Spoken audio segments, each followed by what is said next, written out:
आगे देखिए, संस्कृति की प्रवृत्ति महाफल देने वाली होती है।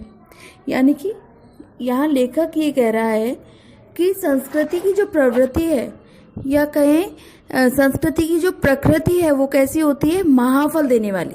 यदि हम संस्कृति की अच्छी बातों को अपनाते हैं तो हमें काफ़ी उनसे लाभ होता है। सांस्कृतिक कार्य के छोटे से बीज से बहुत फल देने वाला बड़ा वृक्ष बन जाता है। तो यहाँ लेखक कह रहे हैं कि सांस्कृतिक कार्य जो हम करते हैं या संस्कृति को हम अपनाते हैं, उसके अनुरूप जब हम कार्य करते हैं तो छोटे से बीज से बहुत फल देने वाला बड़ा वृक्ष वह बन जाता है। सांस्कृतिक कार्य कल्प वृक्ष की तरह फलदायी होते हैं, और जो हमारे सांस्कृतिक कार्य होते हैं वो कल्प वृक्ष नामक जो वृक्ष होता है उसकी तरह ही बहुत अधिक फलदायी होते हैं। यानी कि हमें हमारे जीवन में वो बहुत लाभ पहुंचाते हैं सांस्कृतिक कार्य। अपने ही जीवन की उन्नति, विकास और आनंद के लिए हमें अपनी संस्कृति की सुध लेनी चाहिए। देखिए, संस्कृति को अपनाने या सांस्कृतिक कार्यों को करने से हमें स्वयं ही लाभ होता है। इसीलिए हमें क्या करना चाहिए, संस्कृति की सुध लेनी चाहिए। यानी कि उन कार्यों को, सांस्कृतिक कार्यों को, सांस्कृतिक जो बातें हैं उन्हें अपनाना चाहिए। इससे हमारे जीवन की उन्नति, विकास होता है और हमारा जीवन कैसा बनता है, आनंदमयी बनता है। यानी कि अब यहाँ हम कैसे कह सकते हैं कि आनंद मिलता है हमें और हमारे जीवन की उन्नति और विकास होता है। ऐसे कि हम इस प्रकार, इसलिए ये ऐसा लेखक इसीलिए कह रहा है कि जो कुछ हमारे पूर्वजों ने अपने जीवन में जो अनुभव उन्होंने प्राप्त किए, वो संस्कृति के माध्यम से वो अनुभव हमें प्राप्त होते हैं। अब उन अनुभवों में हमें पता चलता है कि ये कार्य करने से उन्हें हानि हुई थी या लाभ हुआ था। तो उनके अनुभवों से, उनकी जो संस्कृति थी उन्हें अपनाने से हमें यह भी पता चलता है कि हमें यह कार्य करना चाहिए या नहीं, और इस प्रकार हम अपने जीवन का विकास कर सकते हैं। आगे देखिए, आर्थिक कार्यक्रम जितने आवश्यक हैं उनसे कम महत्व संस्कृति संबंधी कार्यों का भी नहीं है। दोनों एक ही रथ के दो पहिए हैं, एक दूसरे के पूरक हैं, एक के बिना दूसरे की कुशल नहीं रहती। देखिए, जितना महत्व हम आर्थिक कार्यों अर्थात अपनी आजीविका कमाने के लिए, धन कमाने के लिए जितना महत्व देते हैं, उन धन कमाने संबंधित जो कार्य हैं उनको महत्व देते हैं, उतना ही अधिक महत्व हमारे जीवन में सांस्कृतिक कार्यों का भी है, और हमें उन कार्यों को भी उतनी ही तवज्जो देनी चाहिए, क्योंकि वे भी कम महत्व के नहीं है। दोनों ही क्या है, एक ही रथ के दो पहिए के समान है, एक दूसरे के पूरक हैं। यदि सांस्कृतिक कार्य हमारे अच्छे चलते रहेंगे तो हमारे अर्थ संबंधी कार्य भी या विकास भी होता रहेगा। जो उन्नत देश हैं वे दोनों कार्यों को एक साथ संभालते हैं। वस्तुतः उन्नति करने का यही मार्ग है। अब यहाँ लेखक कह रहे हैं कि जो उन्नत देश हैं वो उनके यहाँ दोनों चीजों को बराबर महत्व दिया जाता है, सांस्कृतिक कार्यों को भी और आर्थिक कार्यों को भी। मन को भुलाकर केवल शरीर की रक्षा पर्याप्त नहीं है। अब यहाँ लेखक ने मन संस्कृति को कहा है और शरीर किसको कहा है, शरीर यानी कि हमारा शरीर तभी जीवित रह सकता है जबकि हम भोजन करेंगे। भोजन करने के लिए हमें अर्थ की आवश्यकता होगी।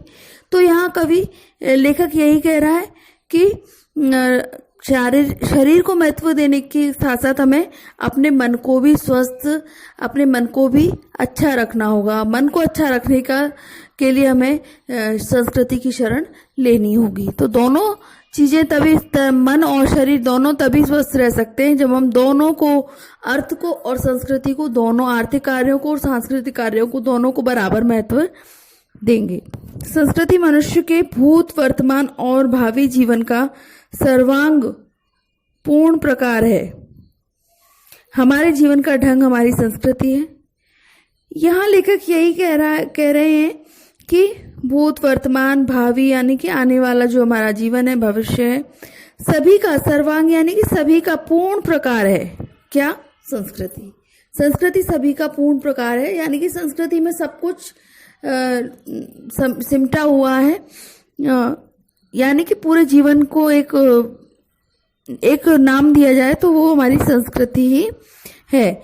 संस्कृति हवा में नहीं रहती, उसका मूर्तिमान रूप होता है। देखिए, अब संस्कृति शब्द की यदि हम बात करें तो यहाँ लेखक कहते हैं कि संस्कृति हवा में नहीं रहती, उसका मूर्तिमान रूप होता है। ठीक है, यानी कि संस्कृति कोई ऐसा शब्द नहीं है जिसे कि हम अपने दिमाग में लाएं और निकाल दें बस, है ना। मूर्तिमान रूप उसका कैसे प्रस्तुत होता है? वो हमारे कार्यों से प्रस्तुत होता है, हमारे जीवन जीने के ढंग से प्रस्तुत होता है, तो वो उसका मूर्तिमान रूप है जिसको कि हम देख सकते हैं। जीवन के नानाविध रूपों का समुदाय ही संस्कृति है। जीवन के नानाविध यानी कि विभिन्न प्रकार के जो रूप हैं, वही उसका जो समुदाय है, उसका जो समूह है, वही क्या है? संस्कृति का मूर्तिमान रूप है। जब विधाता ने सृष्टि बनाई तो पृथ्वी और आकाश के बीच का विशाल अंतराल नाना रूपों से भरने लगा। सूर्य, चंद्र, तारे, मेघ, षड ऋतु, उषा, संध्या आदि अनेक प्रकार के रूप हमारे आकाश में भर गए। ठीक है, जैसे ही विधाता ने, ईश्वर ने सृष्टि बनाई तो पृथ्वी और आकाश के बीच की जो दूरी है वो विभिन्न चीजों से, वो अंतराल यानी कि वो खालीपन नाना रूपों, विभिन्न प्रकार के रूपों से भरने लगा। सूर्य, चंद्रमा, तारे, मेघ, षड ऋतु, उषा, संध्या आदि सबने मिलकर उस रूप को, वो जो अंतराल था उसको भर दिया। ये देव शिल्प थे। देव शिल्पों से प्रकृति की संस्कृति भुवनों में व्याप्त हुई।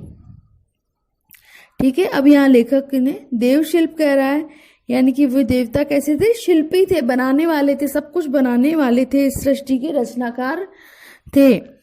और सूर्य, चंद्रमा, तारे ये सब भी क्या है? देवता हैं, ये देव शिल्पी थे। इन्होंने फिर किसकी रचना की?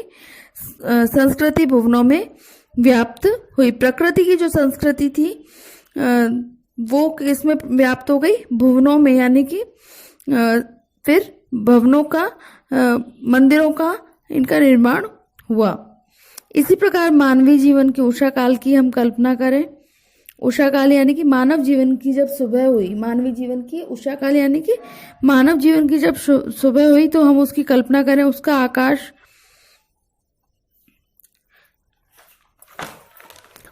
आकाश शिल्प के रूप से भरा था। यहाँ थोड़ा मिसप्रिंट हो रहा है। ठीक है, विभिन्न रूपों से भरा था। इस प्रयत्न में सहस्त्र वर्ष लगे। ये जो प्रयत्न थे ये तुरंत ही नहीं हुए, अचानक ही नहीं हुए। इसमें भी कितने वर्ष लगे? सहस्त्रों, हजारों वर्ष लगे। यही संस्कृति का विकास, कई सौ वर्ष इसमें लग गए।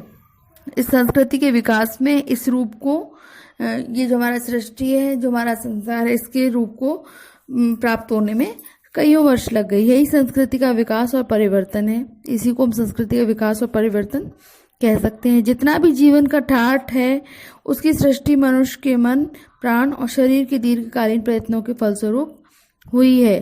ठाठ यानी कि जितना भी जीवन में मनुष्य का सुंदर हुआ है या मनमोहक हुआ है, जो आरामदायक हुआ है, वो सब किसकी देन है? संस्कृति, दीर्घकालीन प्रयत्नों की देन है। और ये दीर्घकालीन जो प्रयत्न है वही क्या कहलाती है? संस्कृति कहलाती है। मनुष्य जीवन रुकता नहीं, पीढ़ी दर पीढ़ी आगे बढ़ता है। संस्कृति के रूपों का उत्तराधिकार भी हमारे साथ चलता है। हम दर्शन, साहित्य, कला उसी के अंग, धर्म, दर्शन, साहित्य, कला उसी के